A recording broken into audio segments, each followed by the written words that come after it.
ನಮಸ್ಕಾರ ರೀ ದೊಡ್ಡ ಮಂದಿಗೆ. ಇವತ್ತು ನೋಡ್ರಿ ಸೋಯಾಬೀನ ಬಿರಿಯಾನಿ ಮತ್ತು ಸುವರ್ಣಗಡ್ಡೆ ಕಬಾಬ್ ನಿಂಬೆಹಣ್ಣು ಟೇಸ್ಟ್ ಮಾಡಿ ಹೇಳ್ತೀನಿ ನೋಡ್ರಿ. ತೆಗಿದ ನಿಂಬೆಹಣ್ಣು ಹಿಡ್ಕೊಂಡು ಆಹಾ ಇದು ನೋಡ್ರಿ ಸೋಯಾಬೀನ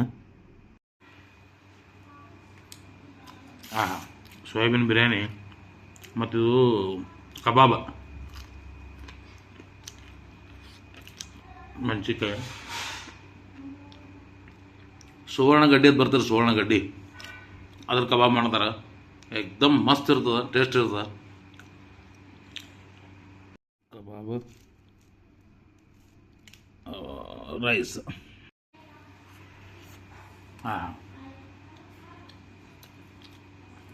ಮಸ್ತ್ ಆಗ್ಯದ ರೀ, ಕ್ರಿಸ್ಪಿನೂ ಆಗ್ಯದ, ಟೇಸ್ಟ್ನೂ ಆಗ್ಯದ. ಮತ್ತು ನಿಮ್ಮ ಕಡೆ ಸುವರ್ಣಗಡ್ಡೆ ಕಬಾಬ್ ಮಾಡಿರೋ ಏನು ಪಲ್ಯ ಮಾಡಿರೋ ಕಮೆಂಟ್ನಾಗ ತಿಳಿಸ್ರಿ. ಮತ್ತೆ ಭೇಟಿ ಆಗಮು ನೆಕ್ಸ್ಟ್ ವಿಡಿಯೋದಾಗ. ಬಾಯ್.